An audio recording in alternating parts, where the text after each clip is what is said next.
मेरा नाम सोनाली है। उम्र 24 साल। मैं कोलकाता के एक नामी कॉलेज में पढ़ाई करती हूँ। बचपन से ही मैं थोड़े शांत स्वभाव की लड़की हूँ।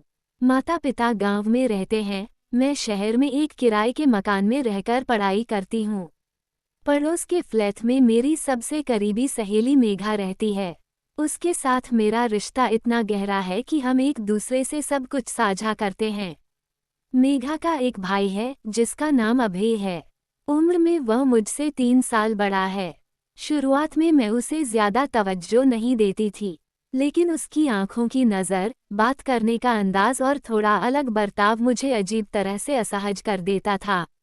जब भी मैं मेघा के कमरे में जाती, अभय किसी न किसी बहाने से आ जाता, मेरे पास बैठता, कभी पानी देता, कभी मजाक में कुछ कहता।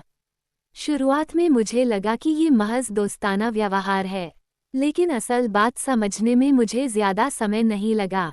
एक दिन मेघा रसोई में गई थी, मैं और अभय बैठकर बातें कर रहे थे। अचानक अभय ने मेरा हाथ पकड़ लिया और फुसफुसाते हुए कहा, तुम जानती हो, मैं तुम्हें बहुत समय से अलग नज़र से देख रहा हूँ। तुम्हारी ये आंखें मुझे पागल कर देती हैं। मैं चौंक गई थी। एक पल के लिए मेरा शरीर शर्म से गर्म हो गया था और मन ही मन एक अजीब सी सिहरन फैल गई थी। मैंने उसे डांटा था, लेकिन उसकी आंखों की उस लालसा ने मेरे अंदर कहीं न कहीं किसी कोमल जगह पर चोट की थी। इसके बाद से अभय और भी साहसी हो गया। कभी कभी व्हाट्सएप पर मैसेज करता, रात को कॉल करता, यहाँ तक कि फोटो भेजने के लिए भी कहता। मैं हर बार मना करती थी, लेकिन अंदर ही अंदर उसके प्रति एक अजीब सा खिंचाव महसूस करती थी। मैं तब शादीशुदा नहीं थी, अविवाहित थी, लेकिन बहुत समय से अकेली रहने के कारण मन और शरीर दोनों कमजोर पड़ गए थे। एक दिन बड़ी गलती हो गई।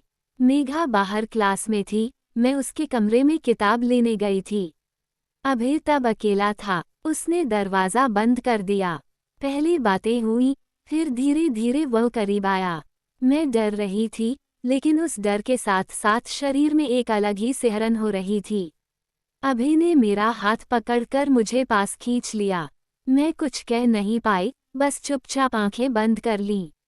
उस दिन हमारे बीच जो हुआ, वह सिर्फ एक पल का आवेग था, गंदा, लालसा से भरा और बहुत गलत। लेकिन उस एक बार के बाद से हम बार बार एक दूसरे के प्रति खिंचाव महसूस करने लगे। छिप छिप कर फोन, मैसेज, रात के समय मिलना, सब चलने लगा। लेकिन धीरे धीरे मुझे समझ आया कि अभय मुझसे प्यार नहीं करता, वह सिर्फ मेरा शरीर चाहता है। मैंने जब उससे कहा, अगर प्यार करते हो तो शादी की बात सोचो, तब वह हंसकर बोला, तुम सीरियस क्यों हो रही हो? ये तो बस हमारा एक गुप्त खेल है। उस पल जैसे मेरी आंखें खुल गईं। मैंने सोचा था कि वह सच में मुझे चाहता है, लेकिन असल में वह मेरा इस्तेमाल कर रहा था। मैं टूट गई। कुछ समय बाद मेघा को सब पता चल गया। मेरी सबसे अच्छी सहेली ने मुझसे बात करना बंद कर दिया। अभय ने तब मुझे पूरी तरह से नज़रअंदाज करना शुरू कर दिया। तब मुझे समझ आया, मैंने न केवल अपना सम्मान खोया, बल्कि अपनी दोस्ती भी बर्बाद कर ली।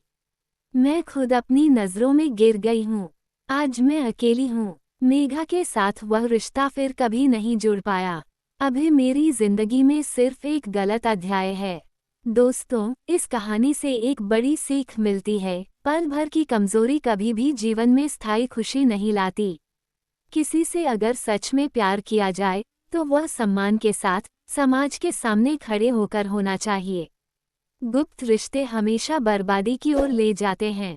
मैंने जो गलती की है, तुम वो गलती मत करना।